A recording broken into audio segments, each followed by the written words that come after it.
What's up, YouTube? Slowpoke Joe here. Today, I'm going to be talking about the 4 steps that I use for flip resets. I'll break each one down. We got spacing, the angle, the height, and then distance. In my previous video for how to do a flip reset, part 5, I was talking about the space between the ball and the car, known as the gap, as I like to call it.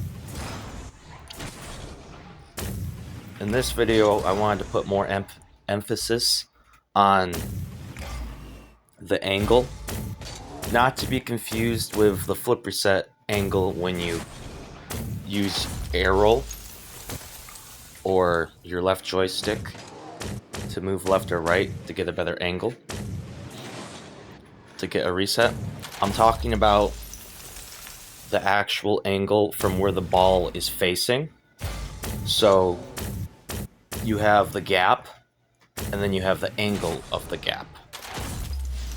So really what I'm trying to explain here is wherever the gap is,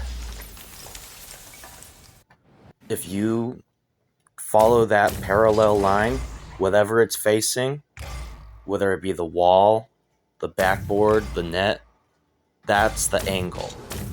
So for example, if you're air dribbling or trying to flip reset and the angle of the gap is not facing the net, you're not going to be able to score very easily.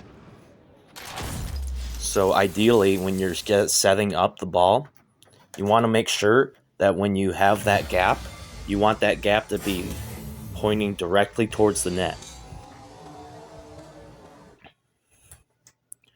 The further away the gap is from the net, the harder it's going to be for you to adjust and correct the path of the ball. Now, height. I talked more about height on the first video of how to do a flip reset. I didn't understand the gap or the spacing concept that well at the time, but that's pretty much what my interpretation of it was at the time. But there is a good point. You can use the ceiling, the walls, the floor to hit the ball into the ground so that it gets the proper height or spacing that you need if you're low on boost.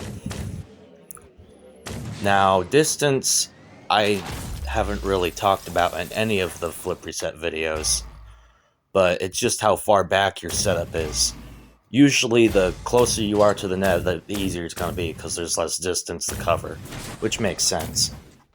But it also applies to how hard you hit the ball, too, when you start, which also translates to the height, too. Because ideally, when you're going for a setup, you want to hit the ball really high. Not too high because you don't want it to hit the ceiling, but in some cases, that might actually be the way to go. Just hit the ball straight to the ceiling, get the reset off the bounce, then you score, and well, bing with a bong, you got point. So when you're doing this stuff, first of all, make sure the gap angle is facing the net. Pay attention to how much time you have. So like depending on like how big the gap is, if the gap's really small, you have less time for the reset. Gap's really big, you have more time, yada yada. So ideally, like if you give yourself a bigger gap, it'll make it a lot easier for you to adjust because then you have more time to like air roll, use your left joystick, boost. That's another thing I remembered. Okay, so when you're air dribbling or flip resetting, you don't necessarily want to hold onto the boost button because then it restricts like the variability you have. You want to feather your boost because it gives you so much more control. Because the idea is you want to maintain momentum so that you're in the air, but you don't want to go too fast because then it can mess up your reset or the shot. So you want to get upward momentum, but you don't want to go too fast. So feathering your boost, for example, tapping your boost button will make it so that you have better control. Plus, too, you can tap your boost while you're adjusting. So, like when you're air rolling or tilting your car back, you can like tap the boost so that it doesn't like derail you. So it just helps with more finer control.